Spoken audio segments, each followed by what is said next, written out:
Chris Young, and today I'm going to be talking about the OSHA Standard 1926 housekeeping. The reason I chose this subject is because I worked on an oil rig for 15 years and kind of had to clean up after everybody's mess, and it got old. I knew it was a standard, but I never really read it, and I'm glad that I read it. And get on with this speech here. I hope you guys enjoyed my last two speeches. I had the international etiquette in Brazil and my passions, which was my family. Clean shaven now. I kind of look like a little beluga whale. Anyways, little joke. So I'm going to read right out of the OSHA regulations pretty much. There's three parts, A, B, and C. 1926.25 A, B, and C. So during the course of construction, alteration, or repairs of form and scrap, lumber, and protruding nails, and all other debris shall be kept clear from work areas, passageways, stairs, in and around the buildings or other structures. Combustible scrap and debris shall be removed at regular intervals during the course of constructions. Safe means shall be provided to facilitate such removal.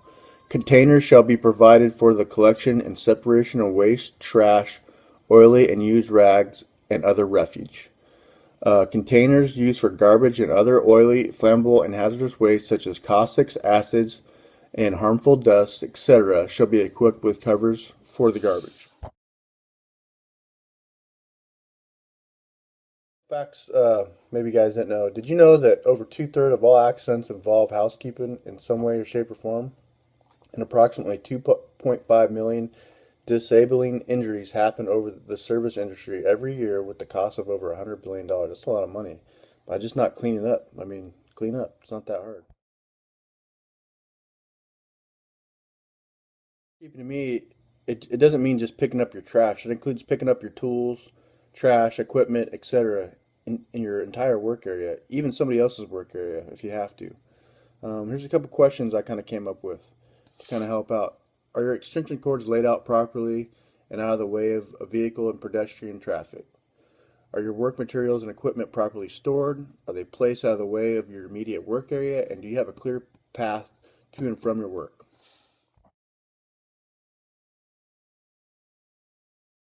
So I also came up with just five, results of poor housekeeping practices. Number one, injuries when employees trip, fall, strike, or are struck by an out of place object.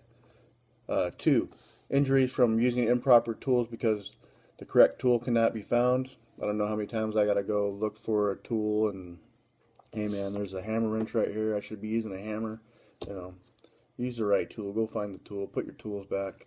Um, Fires due to improper storage and disposal of flammable or combustible materials and wastes.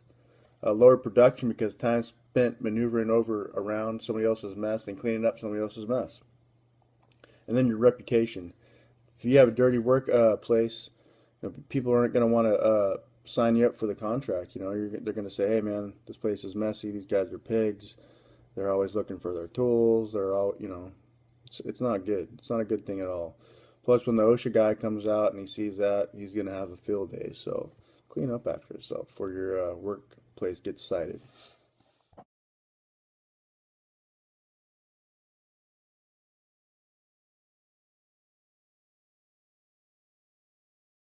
All right, and then I came up with five, general housekeeping rules to remember. Clean up after yourself. Your mom's not here.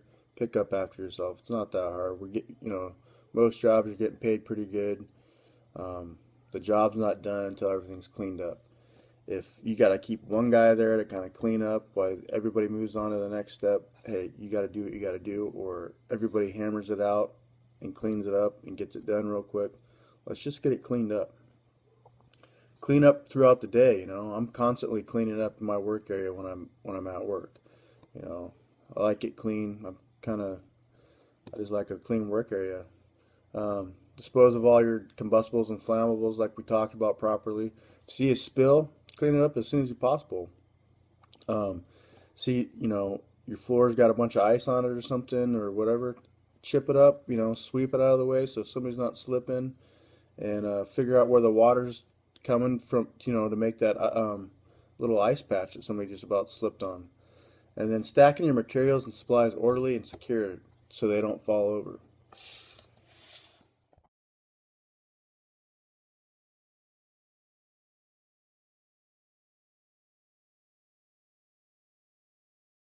The end of my speech.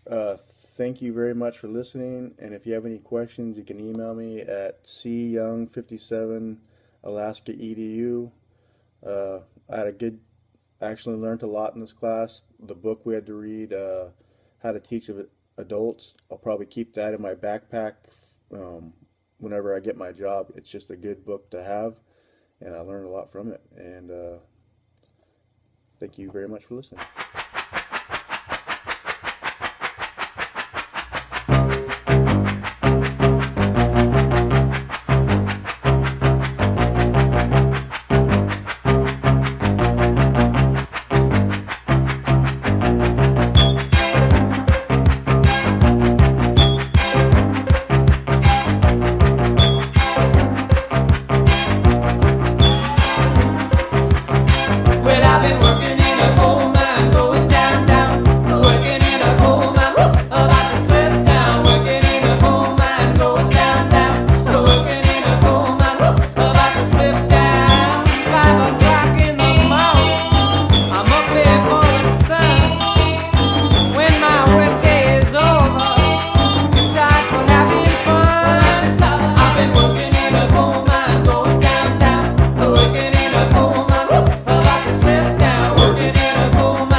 Working in a coal